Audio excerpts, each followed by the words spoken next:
নির্বাচনে আমাকে আপনারা এই উপজেলার ভাইস চেয়ারম্যান পদে ব্যাপক ভোটে আপনারা নির্বাচিত করেছেন। এই ইউনিয়ন পরিষদের চেয়ারম্যান হিসেবে জনাব মাওলানা মুসলিম উদ্দিন একবার নয় দুইবার নির্বাচিত করেছেন আপনারা। অর্থাৎ ঝিনাইদহের মাটি মানুষের সাথে এদেশের ইসলামপন্থীদের ইসলামের কোরআন এবং সুন্নাহর একটা সুদৃঢ় বন্ধন রয়েছে, যে বন্ধন থেকে এদেশের ইসলাম বিরোধী শক্তি কখনোই আমাদেরকে বিচ্ছিন্ন করতে পারবে না। প্রাণ প্রিয় দিনী ভাইরা, বিগত 15 বছর শেখ হাসিনার নেতৃত্বে এই জনপদে ইসলাম প্রিয় জনগোষ্ঠীর উপরে অমানবিক অত্যাচার এবং নির্যাতন চালানো হয়েছিল। অসংখ্য ভাইকে বোনকে জেলে ঢুকানো হয়েছিল। অসংখ্য ভাইরা তাদের বাড়িতে ঘুমাতে পারে নাই।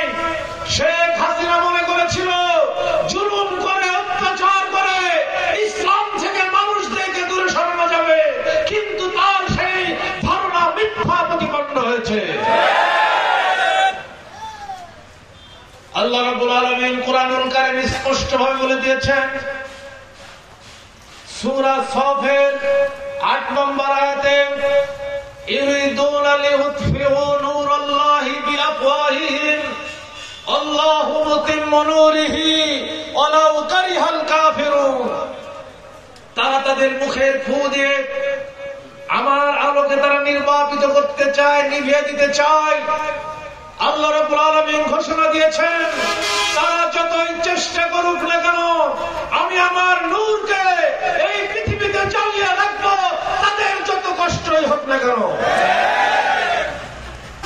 এই বাংলাদেশ থেকে কোরআনের সেই নূরকে তারা নিভিয়ে দিতে পারে নাই, বরং 5 আগস্টের পরে কোরআনের সেই নূর বাংলাদেশের আনাচে কানাচে প্রতিটা প্রান্তরে দ্বিগুণ শক্তি নিয়ে বাংলার জমিনে আবির্ভূত হয়েছে।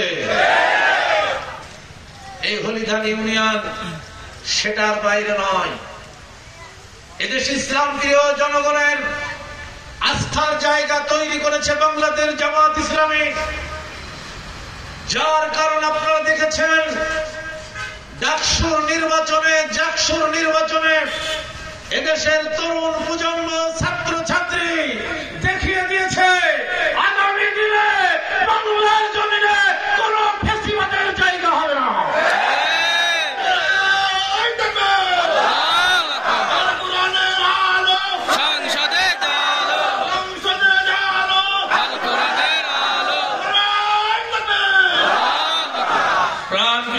ভাইরা, সারা বাংলাদেশে ইসলামের পক্ষে যে গণজোয়ার তৈরি হয়েছে, জনসমর্থন তৈরি হয়েছে, এই জনসমর্থন দেখে বর্তমান সময়ে আমাদের বন্ধু প্রতিম কিছু ভাই তাদের গায়ে জ্বালা ধরে গিয়েছে, যার কারণে তারা আবল তাবল বকা শুরু করেছে।